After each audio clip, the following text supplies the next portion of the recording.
BRS party 25 సంవత్సరాల సభకు చాలామంది కళాకారులు కూడా ఇక్కడ చేరుకుంటున్నారు. ప్రస్తుతం మనతో పాటు షేర్లింగంపల్లి చెందినటువంటి ఒక కేసీఆర్ అభిమాని అయితే మనతో పాటు ఉన్నాడు. ఆయన ఒక రేవంత్ రెడ్డి పాలనపై ఒక పాట పాడుతూ అంటున్నాడు. చాలా అద్భుతంగా కూడా రాసిండు. ఒకసారి మరి ఆయన మాటల్లోనే వినే ప్రయత్నం చేద్దాం. ఎక్కడి నుంచి వచ్చారు మీరు? షేర్లింగంపల్లి, హైదరాబాద్. రమేష్. ఒక్కసారి మీరు రేవంత్ రెడ్డి పాలన మీద పాట రాసిన అంటున్నారు కదా, మా కోసం మా ప్రేక్షకుల కోసం ఒక్కసారి పాడతాం. జై కేసీఆర్, జై బీఆర్ఎస్. అక్కడున్న దొంగజూడు ఇక్కడికి వచ్చిండు, దొంగనుగాను నేను దూరనంటే మీరంతా సద్దిగట్టి పంపిండ్రు, ఢిల్లీకి పొమ్మన్నారు. సద్దెత్తుకున్నాడు, ఢిల్లీకి పోతున్నాడు, సది ఎత్తుకున్నాడు, ఢిల్లీకి పోతున్నాడు. పెద్దోళ్ళు తిన్నాక మిగులుతే తింటాడు, కుసోమంటే వంటడు, లేవుమంటే లెస్తాడు. సద్దిగట్టినోళ్లకు సంకనాకు మన్నాడు, సద్దిగట్టినోళ్లకు సంకనాకు మన్నాడు, సదిగట్టినోళ్లకు సంకనాకు మన్నాడు. ఎంత పని జరిగరా ఆసియా పోసియా, ఎట్లా చేద్దామురా ఏమి చేద్దామురా, ఏమేమో చెప్పరా ఏదో ఇస్తానరా. మల్లరాని నా కొడుకు మలిపి సంపుదాం, మల్లరాని నా కొడుకు మలిపి సంపుదాం. కేసీఆర్ సల్లగుండ ఎన్నెన్నో ఇచ్చరా, అరే కాంగ్రెస్ వద్దురా కళ్ళు లేని పాలన. సదిగట్టి పంపుతే సంకనాకు మన్నడు, మల్లరాని నా కొడుకు మలిపి సంపుదాం. ఓటాని అడిగితే ఎంటబడి సంపుదాం, ఓటాని అడిగితే ఒడ్డుకేసి తొక్కుదాం.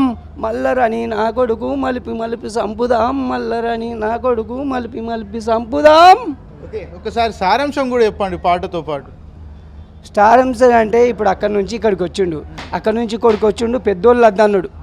ఇప్పుడు అక్కడ ఎప్పటి నుంచో ఇక్కడ ఉన్నారు సీనియర్లు అద్దా అంటే ఏం చెప్పినావో ఏం కాలు మొక్కినావో ఏం చేసినావో తెలియదు, తర్వాత సంగతి అది.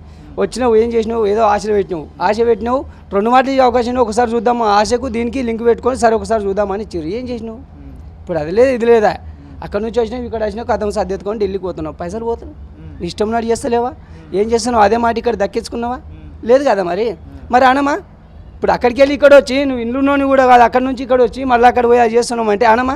ఎవరైనా చూసినా ఉన్నాయి కదా, కొత్తగా అయితే ఏం లేదుగా, ఉన్నాయి బరాబర్ కళ్ళతో చూస్తున్నాం కాబట్టి ఖచ్చితంగా అంటాం.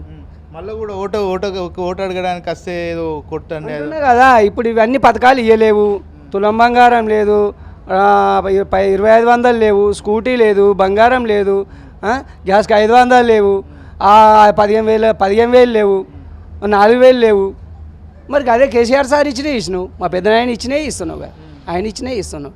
మళ్ళీ అంత నువ్వు మాటలు ఆశ పెట్టినావు కదా, ఆశ పెట్టినావు, అన్యాయం చేసినావు, అవతల పడ్డావు. మరి ఇక ఆడమా ఒడ్డుకేసి తొక్కుతామనమా, గల్లీకొచ్చి ఓటాడి అడిగితే కొడతాం, కంపల్సరీ కొడతారు. రెడీ ఉన్నారు ఇప్పుడు. మరి ఇప్పుడు అంత చేసిన తెలంగాణ రాకముందు ఘోరం ఉండే, మరి అలాంటి పరిస్థితుల్లో ఎంత ఆనందంగా ఉన్నారు. సరే 2 మాటలు ఇచ్చినాం కదా, ఇచ్చిన పార్టీ అది కదా, ఒకసారి ఇస్తామనంటే అక్కడ మళ్ళీ అంతే, నీ మాటలకి ఎవరు మళ్ళలే. ఎందుకు రాయాలనిపించింది మరి రేవంత్ రెడ్డి మీద ఈ రకంగా పాట మీకు? నాకు కేసీఆర్ అంటే ఇష్టం, ఆయన తెలంగాణ తెచ్చిండు కాబట్టి ఫిదా అయిపోయాను ఆయనకు, నాకు పెద్దనాయన అయిపోయాడు, పథకాలు పెట్టిండు, ఎన్నెన్నో చేసిండు, ఏమేమో చేసిండు. నేను ఒకప్పుడు తెలంగాణ రాకముందు ఇంటికాడ ఉండేవాడిని, వ్యవసాయం చేసుకునే వాళ్ళం. ఇక్కడ 4 రోజులు వారం రోజులు చేస్తే మళ్ళీ ఇంటికి ఉరకాలి. కరెంటు గురించి 10 పైసలు లేవని, పెట్టుబడి సాయం అని ఎన్నో గుంజుకొచ్చి ఏదో చేసేవాళ్ళు. ఇప్పుడు ఆ బాధ లేదు కదా, తెలంగాణ వచ్చిందంటే ఆ బాధ లేదు. మరి ఫిదా కావద్దు ఆయనకు?